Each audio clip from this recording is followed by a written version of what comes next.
On the weekend, we reported allegations that the Thai military had caused the deaths of hundreds of Burmese refugees.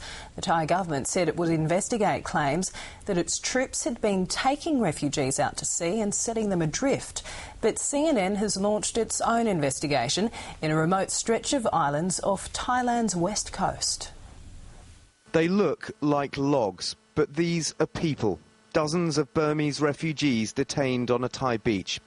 These photos were provided to CNN last week as 3 different tourists voiced concern about the way the Thai authorities were treating these migrants. Whenever someone raised their head or sat up, they'd strike them with a whip.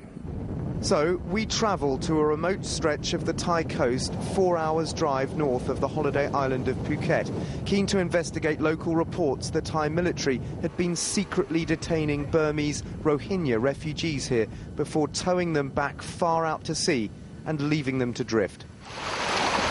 Koh Sai Deng is uninhabited, part of a national park, but there was plenty of evidence that large numbers of people had been detained here.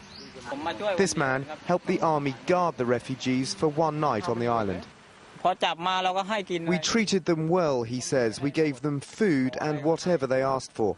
There seems a lot of evidence that a large number of Rohingya refugees were indeed camped out here at Koh Sai Deng.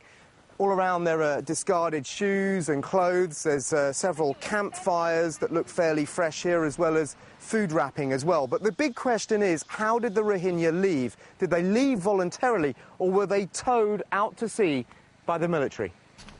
On a nearby island, we find one of the distinctive Rohingya boats abandoned on the shore.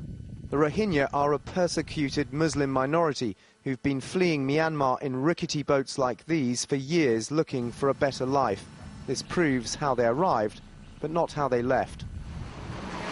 We travel to another island where villagers told us about some Rohingya refugees who'd escaped and were living in the jungle. We were keen to talk to the refugees to hear their story. We didn't have to wait long. That night, a local army-trained village defence force took us on patrol.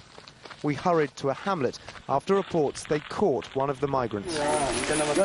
This is what we found. Villagers had captured a Rohingya man who they think had been living in the jungle for days. Please, brother. He was clearly distressed. Please. Over the next 3 hours, we tried to piece together his story. All men? Dead. Dead. He was taken back to the port, where he continued to try and communicate with us. Navy, ship. Through a combination of broken English, sign language and drawings, he told us his name was Iqbal Hussein, and he was on one of 6 refugee boats which arrived in December. He said they were towed back out to sea in January, but 5 of the 6 boats sank. His, he said, made it back to shore. But this is the final piece of evidence. Photos were given to CNN by someone involved in what he said was an ongoing Thai operation to tow refugees out to sea. They show refugees being processed on Koh Sai Deng, the same camp that we visited. And incredibly, this shows the Thai army towing a boatload of some 190 refugees far out to sea. The source who gave us these photos says they provided them with food and water. Another source in the military confirmed they have been towing refugees out to sea, again stressing they gave them supplies. Neither would appear on camera for fear of repercussions. We asked the Thai government about our findings and it says it is investigating. A sign of how embarrassing these photos may be considered, it says the Prime Minister will receive a full report this week. These are the last images of the refugee boat as it disappears over the horizon. Neither this boat nor the refugees aboard it have been seen since. CNN's Dan Rivers reporting.